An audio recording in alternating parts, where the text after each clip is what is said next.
Hi, I am doing my project on narcissistic personality disorder.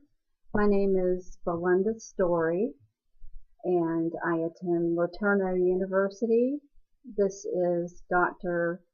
Basil's class, SPSYC 5013, Advanced Abnormal Psychology. The DSM-4 definition for narcissistic personality disorder: a personality disorder marked by a broad pattern of grandiosity, need for admiration, and a lack of empathy. Here are some of the working definitions that people with narcissistic personality disorder have, or some of their characteristics, you might say. They are generally grandiose. They need admiration. They have no empathy with others or for others. They are convinced of their own great success. They are convinced of their own power. They are also convinced of their own beauty. People with narcissistic personality disorder also expect constant attention. And finally, they want complete admiration. In other words, there's just no room in the room for anybody else to receive attention but them. The myth of Narcissus. Narcissus was in ancient Greek mythology.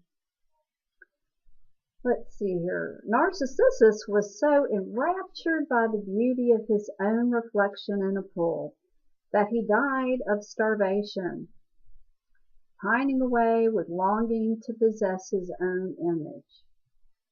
His name became synonymous with extreme self-involvement. So that is one reason we have named, I would suppose, the narcissistic personality order because of this man's myth.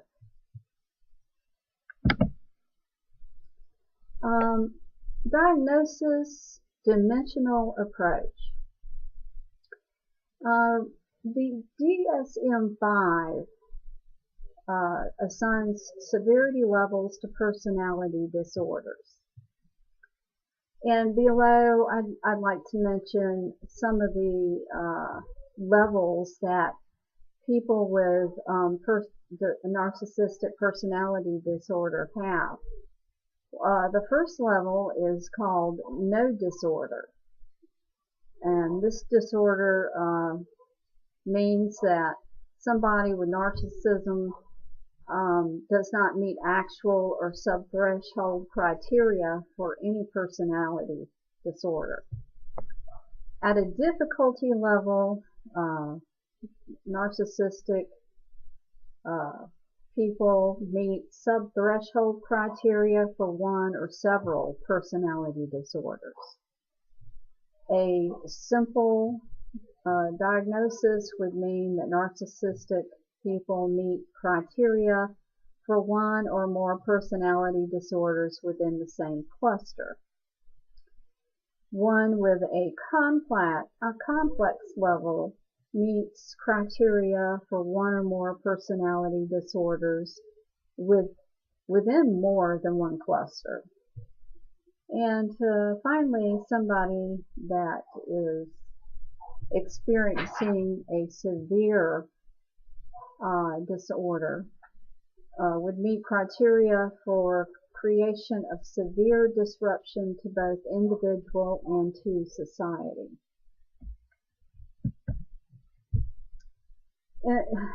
In the psychodynamic theory, the causes that are listed below for a narcissistic person that, or a person that has a disorder would probably have parents that are cold and rejecting under this particular theory.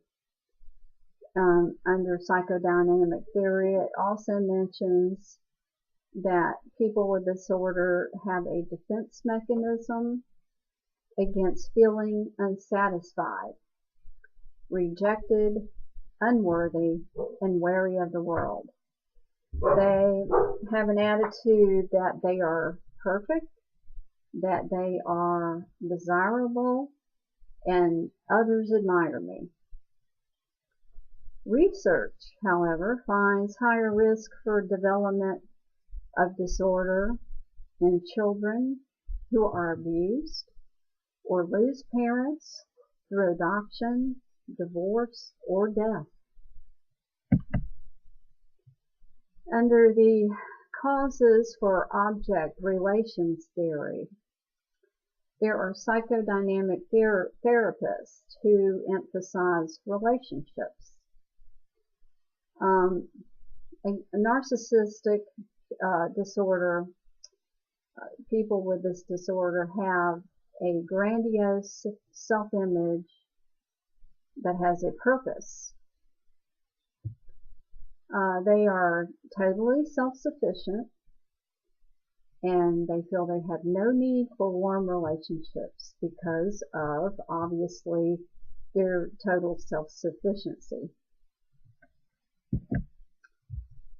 Under the causes for cognitive behavioral theory for a narcissistic personality disorder, people with this disorder develop when people are treated too positively. They acquire superior or a grandiose attitude. Their adoring parents teach to overvalue self-worth. They're treated over positively. They think they are superior. They have grandiose attitudes as a result of this, and they overvalue their own self-worth because they've been told for many years that any and everything they do is okay, regardless of whether they were supposed to receive a reward for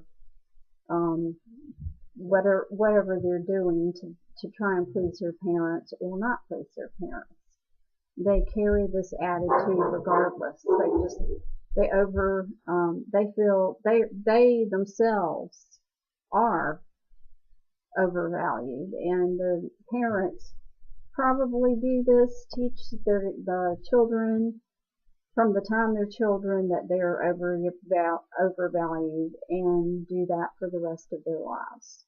And I think this makes it part of the reason why it's really hard for somebody with narcissistic personality disorder to make changes in their behavior, because they can't acknowledge it.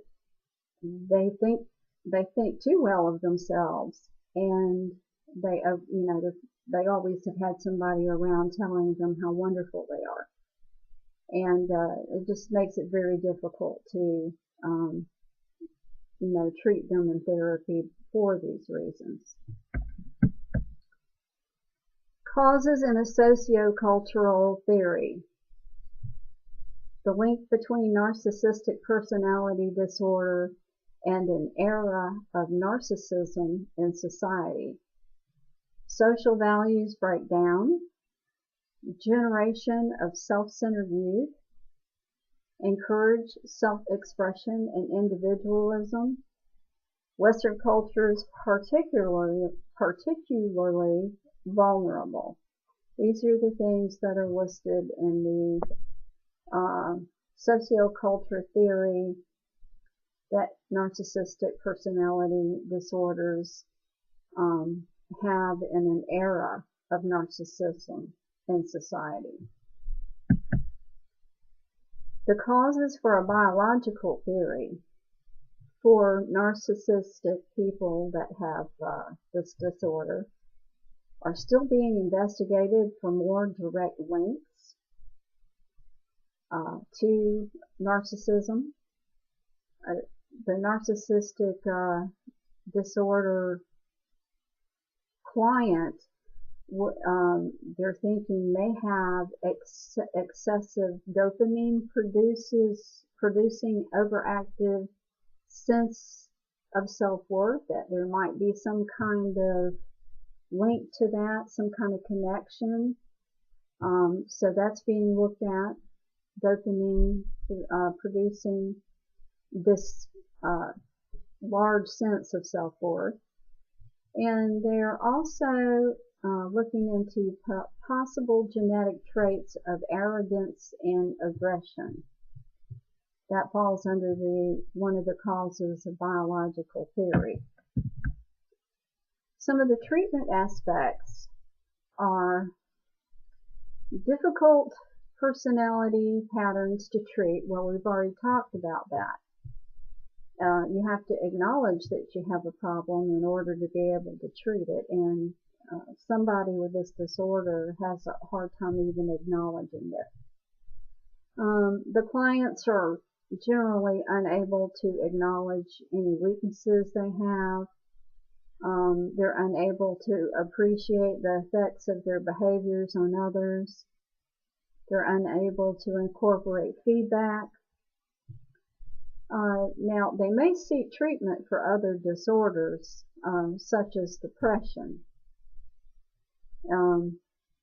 but have a harder time trying to treat the narcissistic disorder that they have. Narcissistic people manipulate therapists to support superiority. They always have that one up on you, and they want to be in a position of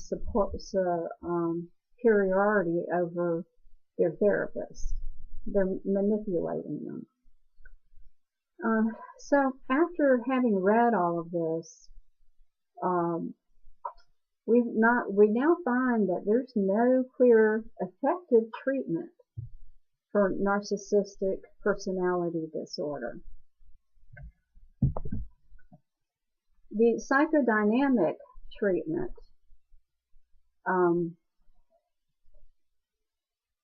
therapy seeks to recognize and work through insecurities and defenses. Well, I hope you've enjoyed watching my presentation on this particular disorder. I do have a person that I know that has helped me out with this, and I've really used them as my case study, and it's helped me bring me to a place where I have a better understanding about what's going on with him. And it's something that he still doesn't acknowledge, and when he has sought therapy, his attitude was that he was there because other people were a problem rather than he. I just thought that I would add this to this presentation. So I truly do understand how hard this particular disorder is to treat. Well, I hope you enjoyed it, and look forward to reading everybody else's presentation. And I want to wish everybody a Merry Christmas and a Happy New Year. And I just want to say blessings to you all. Thank you for, being there on sites we could talk to each other and find out more about each other. And thank you, Dr. Faisal. You have been an excellent instructor and professor. Thank you very much. Goodbye.